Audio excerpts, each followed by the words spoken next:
الحمد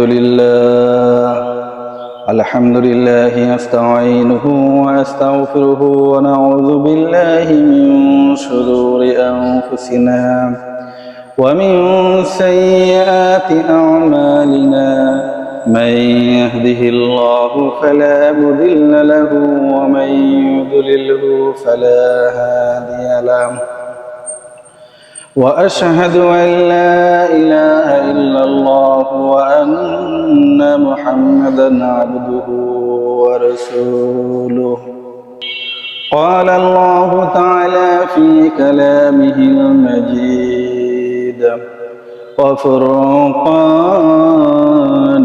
الحميد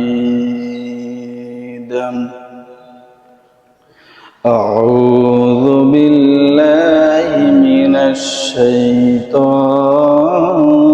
الرجيم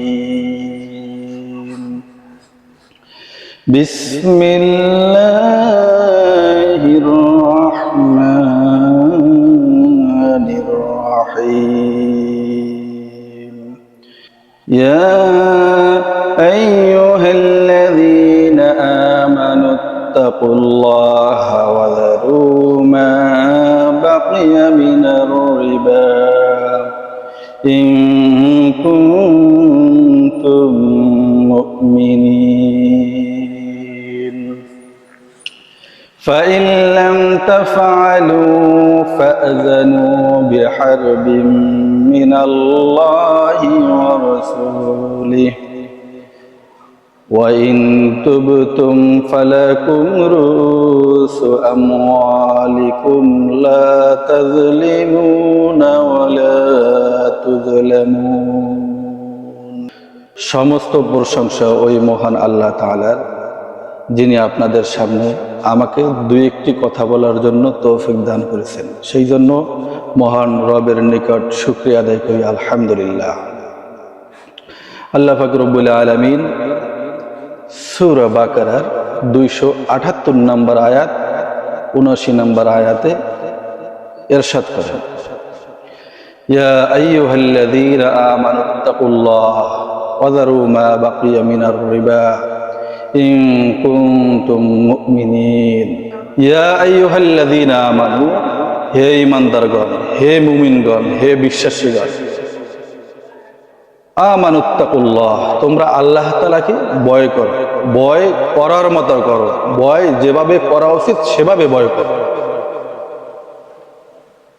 ওয়াযারু মা বাকিয়া মিনার রিবা, এবং সমস্ত সুদ লেনদেন, সমস্ত সুদি কারবার ছেড়ে দাও,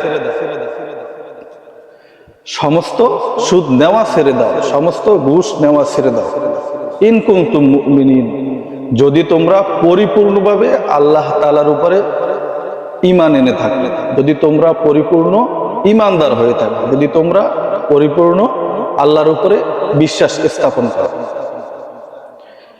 এর পরের আয়াতে আল্লাহ পাক রব্বুল আলামিন বলেন, ফাইন লাম তাফআলু, যদি তোমরা সমস্ত সুদি কারবার লেনদেন ছেড়ে না দাও, সমস্ত সুদের সাথে সম্পর্ক ছেড়ে না দাও, সমস্ত সুদে টাকা নেওয়া টাকা দেওয়া ছেড়ে না দাও, ফাআযানু বিহারবিম মিনাল্লাহি ওয়া রাসূলিহি, তাহলে তোমরা আল্লাহ এবং তার রাসূলের সাথে যুদ্ধের জন্য প্রস্তুত হয়ে যাও। আল্লাহ পাক খুব কঠোরভাবে এই কথাটা বলছেন যে ফাআযানু বিহারবিম মিনাল্লাহি ওয়া রাসূলিহি, তাহলে তোমরা আল্লাহ এবং তার রাসূলের সাথে যুদ্ধ করার জন্য প্রস্তুত হয়ে যাও। আল্লাহ পাক রব্বুল আলামিন আমাদেরকে সৃষ্টি করছেন আর আমাদের কি যুদ্ধ করার জন্য বলছেন। কেন? আমরা যদি এই সুদ ঘুষ লেনদেন ছেড়ে না দেই, শুধু টাকা নেওয়া ছেড়ে না দেই, সুদের উপরে যদি সুদের কারবার যদি আমরা করতেই থাকি, এই জন্য বলছেন আল্লাহ পাক রব্বুল আলামিন ফাহারবিম মিনাল্লাহি ওয়া রাসূলিহি, তোমরা আল্লাহ এবং তার রাসূলের সাথে যুদ্ধ করার জন্য প্রস্তুত হয়ে যাও। আল্লাহ হলো খালিক, সৃষ্টিকর্তা, আমরা হলাম মাখলুক, আল্লাহর সৃষ্টি জীব। তাহলে যে খালেক, যে আমাদেরকে সৃষ্টি করেছেন, সেই খালেকই বলছেন তোমরা যদি সমস্ত সুদি কারবার লেনদেন ছেড়ে না দাও তাহলে তোমাদের নবী হযরত মুহাম্মদ সাল্লাল্লাহু আলাইহি সাল্লাম এবং আল্লাহর সাথে যুদ্ধ করার জন্য প্রস্তুত হয়ে যাও। খুব কঠোর ভাষা আল্লাহ রাব্বুল আলামিন এই কথাটি কোরআন মাজিদের সূরা বাকারার 279 নম্বর আয়াতে ইরশাদ করেছেন। আল্লাহ পাক এরপরেই বলছেন ওয়াইন তুবতুম ফালাকুম রুউসু আমওয়ালিকুম লা তাজলিমুনা ওয়ালা তুজলামুন। তোমরা যদি সমস্ত সুদি কারবার লেনদেন ছেড়ে দাও এবং আল্লাহ তাআলার কাছে যদি প্রার্থনা করো, তওবা করো, তাহলে তোমরা তোমাদের মূলধন পেয়ে যাবে।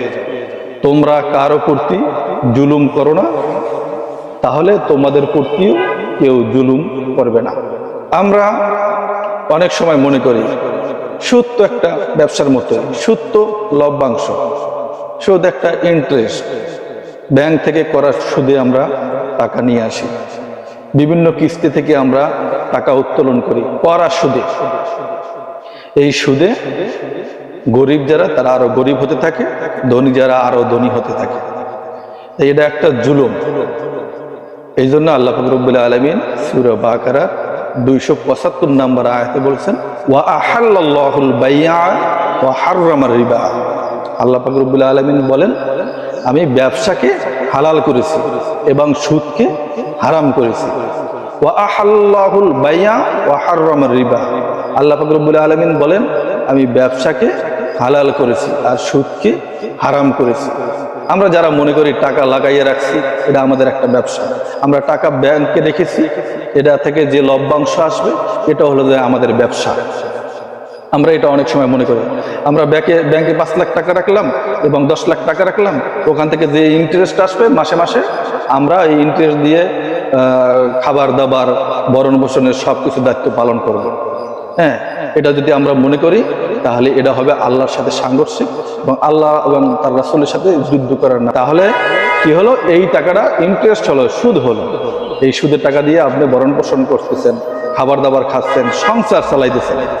আর আপনি কি করতেছেন, টুপি পরতেছেন, পাঞ্জাবি পরতেছেন, দাড়ি রাখতেছেন, তসবিহ একটা হাতে নিয়ে মসজিদে যাচ্ছেন আর মসজিদের কোনায় বসে আল্লাহর জিকির করতেছেন। আর মাসে মাসে ওখান থেকে 10 লাখ টাকা ব্যাংকে আপনি 10 লাখ টাকা 20 লাখ টাকা রাখলেন, ওখান থেকে মাসে মাসে সুদ পেলেন, ইন্টারেস্ট পেলেন, লাভ পেলেন। ওই লাভের টাকা দিয়ে আপনি কি করলেন, আপনার সংসারের খরচ মেটালেন, হ্যাঁ, সব কিছু করলেন। আপনি আল্লাহ এবং তার রাসূলের সাথে যুদ্ধ করতেছেন। ফাহারবিন মিনাল্লাহি ওয়া রাসূলিহি। যে ব্যক্তি সুদ 1 টাকা খেলো, যে ব্যক্তি সুদ 1 টাকা দেখলো, সেজন আল্লাহ এবং তার রাসূলের সাথে যুদ্ধ করার জন্য প্রস্তুত হয়ে যায়। আপনি আল্লাহ এবং তার রাসূলের সাথে যুদ্ধ করতেছেন আর মসজিদের কর্নারে বসে আপনি তসবিহ টিপতেছেন আর বলতেছেন আল্লাহ তুমি আমাকে সুস্থ রাখো, আল্লাহ তুমি আমাকে ভালো করে দাও, আমার রিজিক বাড়িয়ে দাও, আমার ওয়াইফ অসুস্থ, আমার ছেলে সন্তান অসুস্থ, আমি অসুস্থ, আমাকে সুস্থ দাও, সুস্থ করে দাও। আপনি আল্লাহর সাথে যুদ্ধ করবেন, রাসূলের সাথে যুদ্ধ করবেন, হ্যাঁ, আপনি আপনার সৃষ্টিকর্তার সাথে যুদ্ধ করবেন আর বলবেন মসজিদের কর্নারে বসে যে আল্লাহ আমাকে সুস্থ করে দাও, আমাকে অর্থ সম্পদ দাও। এটা কখনোই হতে পারে না, এটা হাস্যকর ব্যাপার। তাহলে আমাদের কি করতে হবে, সমস্ত সুদি কারবার, সমস্ত সুদি লেনদেন সব কিছু পরিত্যাগ করতে হবে। আপনি প্রয়োজনে বাদাম বিক্রি করে খান, তারপরেও আপনি সুদের সাথে টাকা আনবেন না। আমাদের সমাজে একটা বর্তমানে বিশাল বড় ব্যাধি হয়ে গেছে, আমরা বাদাম বিক্রি করতে চাই না, প্রয়োজনে 20,000 টাকা কিস্তি নিয়ে ভ্যানে করে কাঁচামাল বিক্রি করে এবং সপ্তাহে সপ্তাহে সেই কিস্তিগুলো পরিশোধ করে।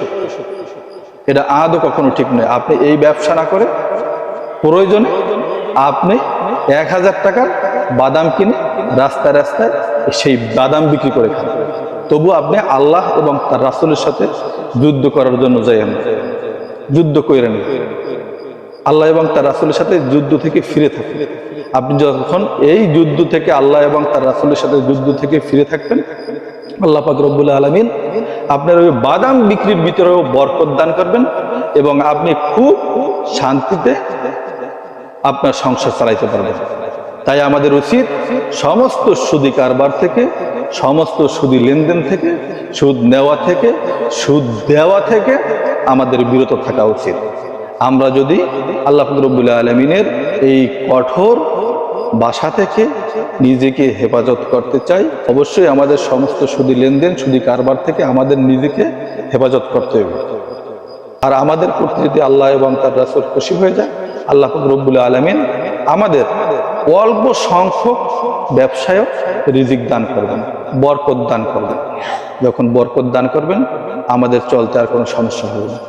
তাই আল্লাহ রাব্বুল আলামিন কোরআনের ভিতরে যে কঠোরভাবে নির্দেশ দিয়েছেন সমস্ত সুদি কারবার ছেড়ে দিতে, আমরা যেন সেই সুদি কারবার লেনদেন সবকিছু ছেড়ে দিতে পারি। আল্লাহ রাব্বুল আলামিন আমাদেরকে সেই তৌফিক দান করুন। ওয়া আখির দাওয়ানা আনিল হামদুলিল্লাহি রাব্বিল আলামিন। আসসালামু আলাইকুম ওয়া রাহমাতুল্লাহি ওয়া বারাকাতুহু।